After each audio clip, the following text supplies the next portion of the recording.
Double your income in 30 days. Gain 100,000 followers in 3 months. Make $1 million in just 1 year. Sound familiar?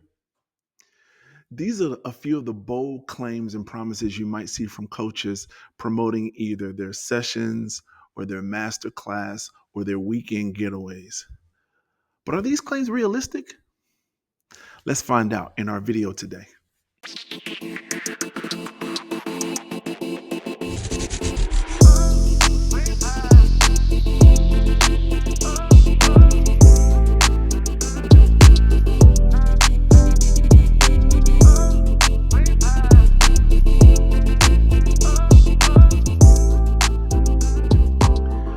Hey, my name's Craig, and thanks for coming back to my channel.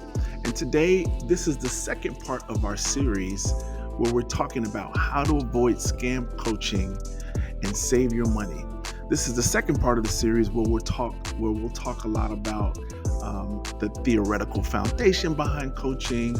We're also going to talk about the ethics behind coaching, and we're also going to talk about what price you should pay when it comes to coaching. Now, this video is really, really important. So I got a few notes here that I'm going to write. I just want to be a little bit more off the cuff, a little bit more unscripted, because I really want to help you avoid scam coaching. And we're going to talk about a lot of different things while we get into this series. And so I'm so glad that you're joining me.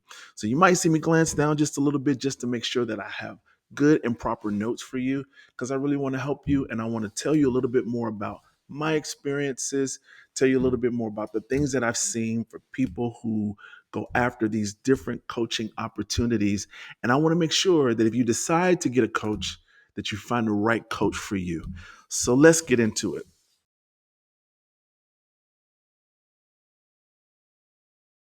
First of all, we want to talk about what really is a theoretical approach in life coaching.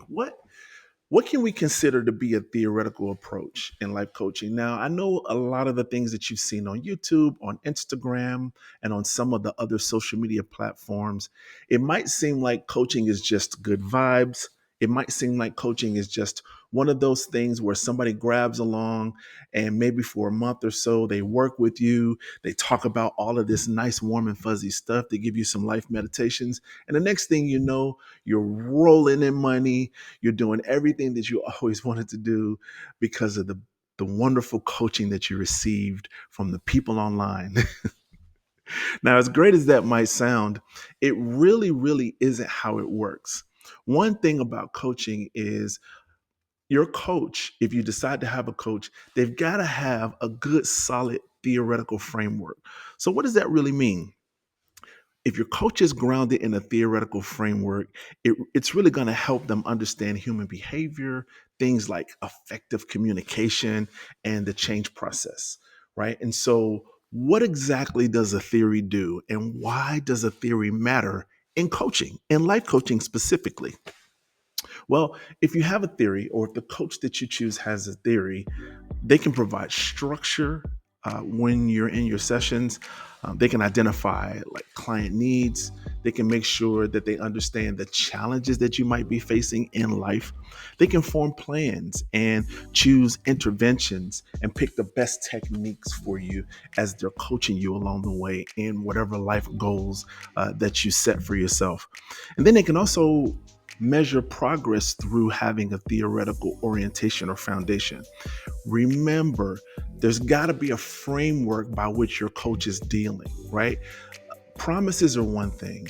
Saying they're going to provide results is another thing. But you want to make sure that your coach is grounded in a good theoretical foundation before you allow them to start meeting with you, and definitely before you pay your money. But we'll talk a little bit more about that. So, what are some of the other things that having a theoretical foundation provide? Well, it'll enhance the effectiveness of the coaching experience. A solid framework provides meaningful opportunities for lasting results for coaching clients. So, one of the things that you really, really have to be reminded of is if there's a plan, if there's a theoretical framework, if a coach really knows what they're doing, then they'll give you something that's going to provide solid success. So you don't have to keep coming back to them.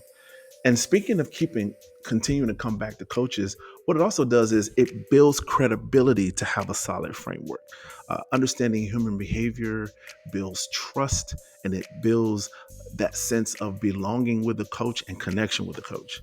And then, last but not least, it encourages growth in the context of the coaching and client relationship. Theories create opportunities for continuous learning and professional development because anybody who coaches you is supposed to be providing the building blocks for your life. If someone's not giving you things that you can build on beyond when you meet with them as a coach, then it's really a question of whether they're providing the right information for you. So, what are some popular approaches in life coaching? We talked a little bit about theories and how important it is to have a theoretical foundation. What are some of those theoretical frameworks include, right? What are some of those theoretical frameworks that might be popular that a coach might use? And this is important. So, I really want you to pay attention because some of these things come from the therapeutic world. Okay. First theoretical approach we want to talk about is cognitive behavioral therapy. Now, probably heard about CBT if you've ever had therapy, or perhaps if you've ever had a legitimate coach. If they haven't done specific cognitive behavioral therapy or anything like that on you, or use specific cognitive behavioral principles, then you've actually heard the word CBT probably thrown around. So CBT focuses on identifying and changing negative thought patterns, right? So think about cognition as your brain, and think about CBT practices and techniques changing the way you think about yourself, the way you think about others, and the way you think about the world. Positive psychology is another coaching framework that coaches may decide to use, and this emphasizes strengths, well-being, and fosters positive emotions. Now, a coach might decide to use positive psychology when they see that there's a way that you think about yourself that's always negative, or perhaps you're dealing with some of the level of life trauma. And so a coach might use positive psychology to get you going and get you motivated about who you are and about your identity. And so positive psychology is another one to look out for. Another one is solution focused brief therapy. Now, solution and focused brief therapy, this is going to involve amplifying existing solutions rather than dissecting problems. And some of the other ones we talked about, like maybe you presenting a problem to your coach, something that's got you stuck in your life, and then a coach helping you resolve that problem. But in solution focused brief therapy, it's really going to focus on existing solutions that you already have instead of trying to unfold and dissect the problems. That coach, if they're worth their salt, they're going to sit you down and say, hey, what are some of the solutions that are already in your life that you might not be applying to this specific life situation? And then they're going to walk you through that and help you do that. Then there's a humanistic approach, and the humanistic approach promotes self awareness, it promotes personal growth, and it's a phrase that we use in therapy called unconditional positive regard. This phrase was coined by Carl Rogers, who's sort of the father of person centered therapy, so to speak. And he utilized the humanistic approach to do unconditional positive regard. And the first person he says that you should have unconditional positive regard for is yourself, right? And so that's the humanistic thought process of coaching. And last but not least, there's a newer sort of version out there that coaches might use. And if they use this version, you got to make sure that they're sufficiently trained on this. But this particular version is called neuro linguistic programming. I notice a lot. Say that 3 times fast. Neuro linguistic programming, and the short version for that is NLP. And what neuro linguistic programming focuses on is it explores how language and thought patterns influence your behavior. Now, remember in CBT, we were talking about changing negative thought patterns, but in NLP, it's more observing your thoughts and figuring out how those thoughts influence the way that you act. So, those are some of the things that coaches might use, some of the theoretical frameworks and foundations that they might use if they know what they're doing. But we'll get to that a little bit more. All right. So you're going to know if you don't have a good coach if they come out there and just start using a cookie cutter template for you, and it's not even addressing what it is that you asked them to address in the session. This probably means that they haven't gathered enough information about you. So you want to make sure that your coach uses a unique style and unique techniques that fit your specific situation. And then you want to make sure that they reflect and refine the practices regularly that they use with you in session. All right, so the next thing we want to talk about is the role of ethics um, and pricing in life coaching. We're going to talk about the money. Trust me, we are definitely going to talk about the money. But the first thing we want to talk about is having an ethical foundation when it comes to coaching. Now, one of the things you want to talk about is that one of the things I want to stress and I want to emphasize in this video is that unlike licensed professional counselors, psychologists, psychiatrists, and even medical doctors that do some therapy work, coaching does not require licensing. What that means is anybody can call themselves a coach. So it's up to you to verify if a coach has the proper qualifications, technique, experience to make sure that they are doing what's right by you. And they also have to have good credibility and a good reputation. And that's difficult when coaching is really unregulated, where no governmental body is saying that coaches have to have licenses or that they even have to practice in an ethical way. But you definitely do want to make sure that your coach is ethical, right? And so that's why some of these things are so important, to make sure that in the absence of governmental sort of oversight, that you find a coach that's ethical, that knows what they're doing. And we're going to talk about it. Okay, so a professional coach, at a minimum, should adhere to these principles. And I'm going to go through this just really quickly. Confidentiality. Confidentiality. In confidentiality, a coach should respect your privacy. A coach should make sure that they don't share or divulge anything about what's happening in your session unless there's a risk of harm to yourself or a risk of harm to others, right? So confidentiality is a huge thing. It's something we use in a therapeutic practice as well. But confidentiality is one thing you want to look for in a coach. The next thing is informed consent. A coach cannot do anything or give you any level of advice or make you pay for anything unless they have your informed consent. They should clearly explain their coaching process. They should be upfront about their fees and the limits of confidentiality upfront.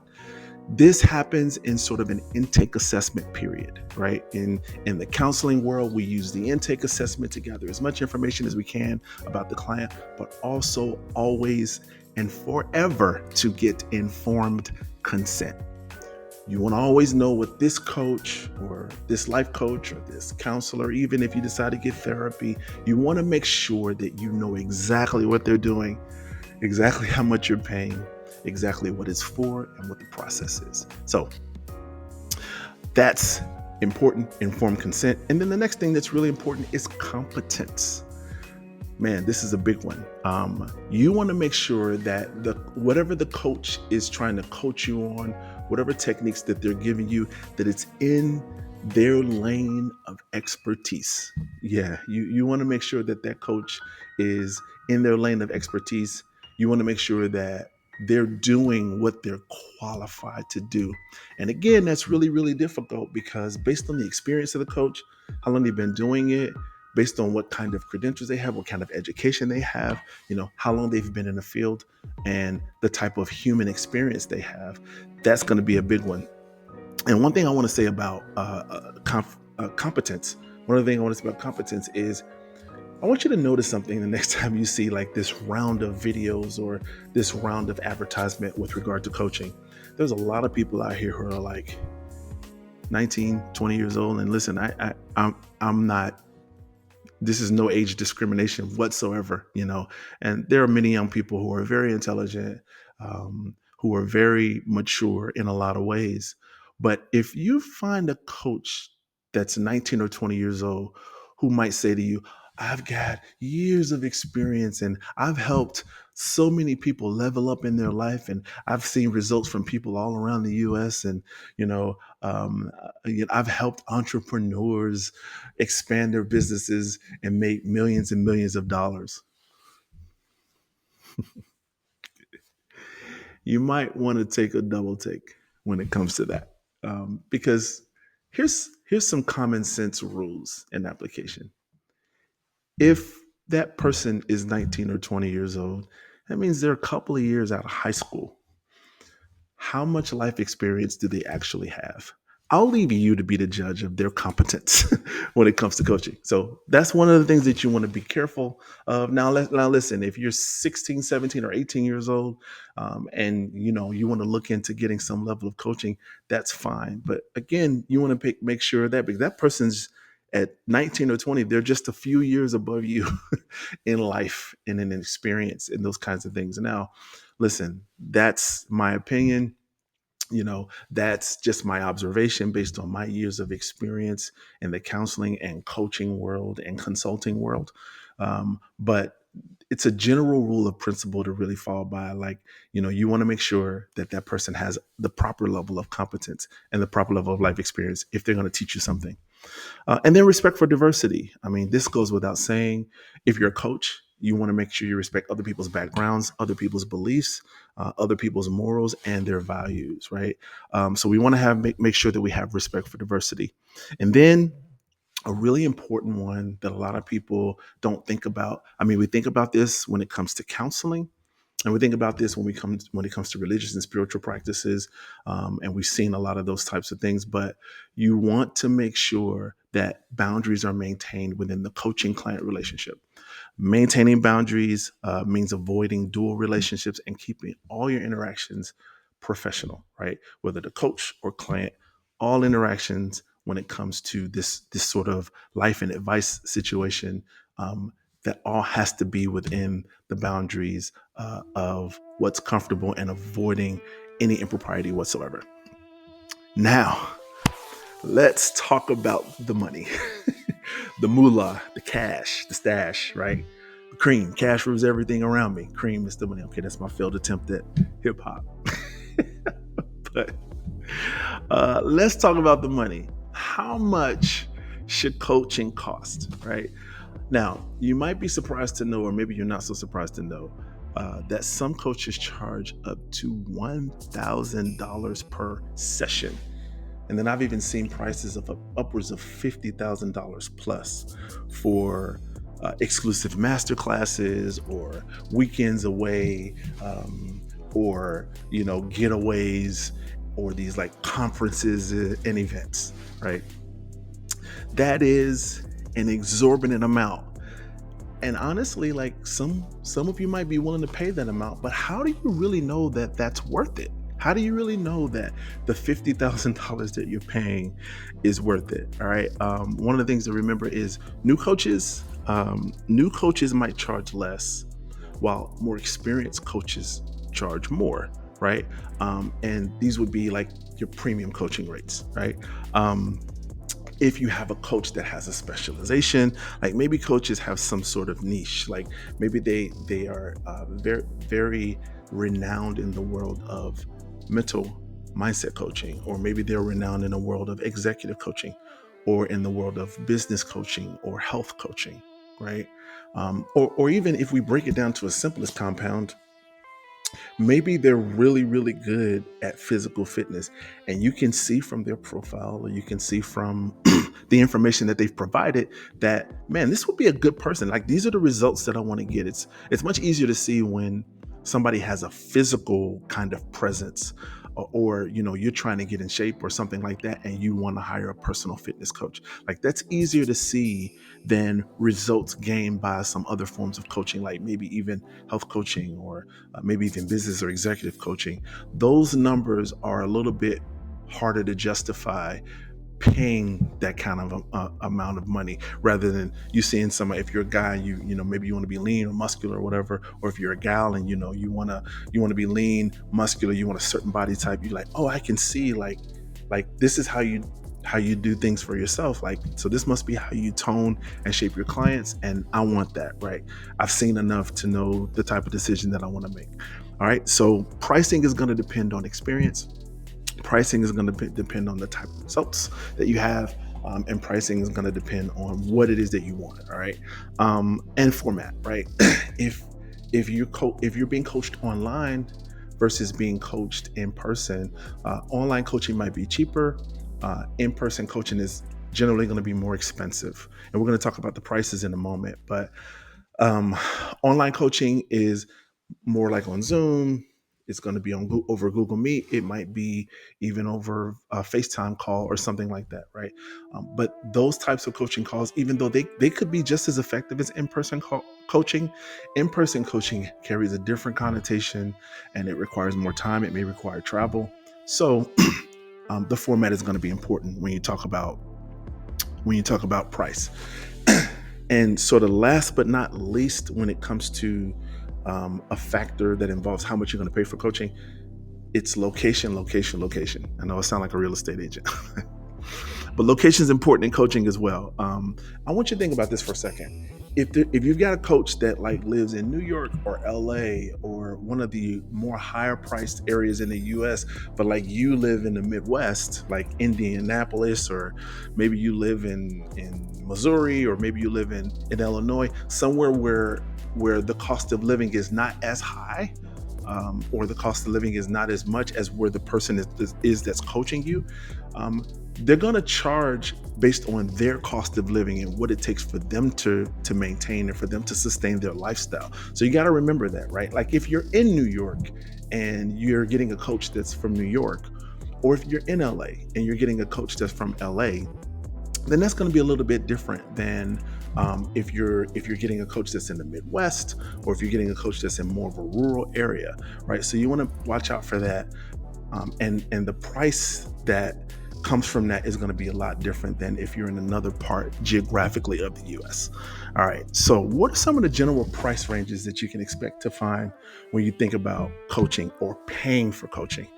And I want to tell you, I'm going to name some of these price ranges, and then I'm going to tell you, just from my opinion, what you should never pay more than when you're getting coaching. All right. So most sessions, most coaching sessions are going to go on a normal general price range of about $75 to $200.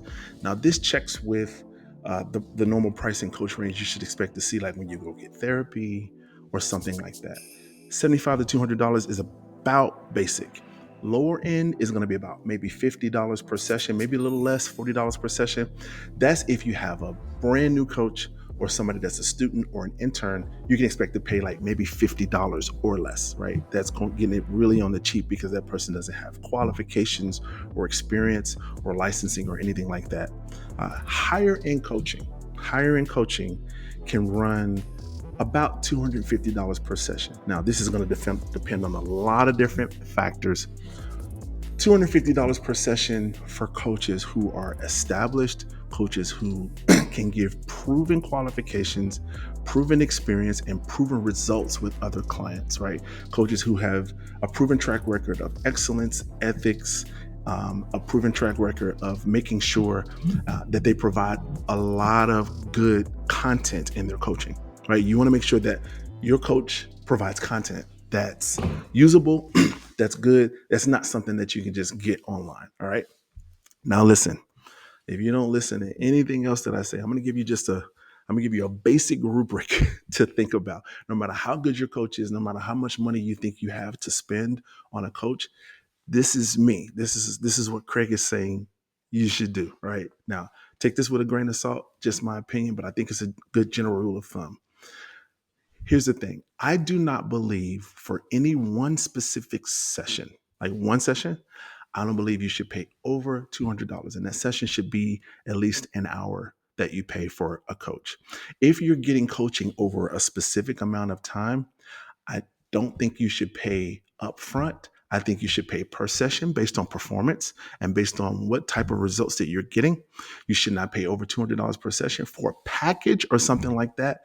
um, it, I would advise it not to make sure you don't pay over probably $500 to $600 if you're getting a coaching package. I would not go over 1,000 for that coaching package, and this is something that lasts over months because you don't really know exactly what type of results you're going to get. And if you're doing something like that's grand, like a master class, or something like that, where you've got to fly from here to another part of the country, or you even if you got to fly to another part of the state, I would not pay more than anywhere from $2,000 to $3,000 and make sure that that event is at least 1 week. And I want you to consider the fact that if they're a really good coach And if they have an established coaching practice, then they're going to talk to you about travel. They're going to talk to you about discounted rates. They're going to talk to you about things that you can already leverage from based on being in the membership, based on the money that you've already paid, and those types of things. Because one of the things you got to watch out for is coaches build their pricing, and pricing typically escalates for the more content that they say they are providing for you. So watch out for the content.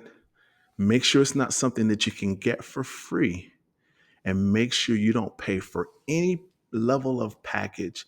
Any level of package, I would not pay more than $2,500 to $3,000 for any level of package. And that $3,000 package better be a very long amount of time, at least a week or more. And the content should be next level, top level. The content should be something that's like, oh man, this I could actually get credit for a college course from this. It's so good, right? So those are the types of things that I will watch out for when it comes to paying for coaches. Always remember to make sure to research a coach's website if you want to know more information about them, about their testimonials, and about any credentials that they might have.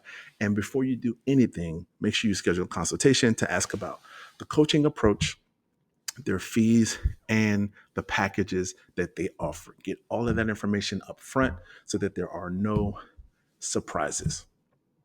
All right. To conclude all of this, I want to say that having a strong theoretical background and making sure that you're ethical and have proper pricing and coaching, these are not optional. It's the backbone of effective and ethical coaching. It helps coaches guide their clients with confidence while ensuring integrity and professional growth. So one thing I want to know, what's your experience been with coaching? Have you been gotten by a coach? Have you been scammed? Have there been experiences or situations that you've had? Has a coach hoodwinked you, bamboozled you, led you astray? Have you been run amok by a coach?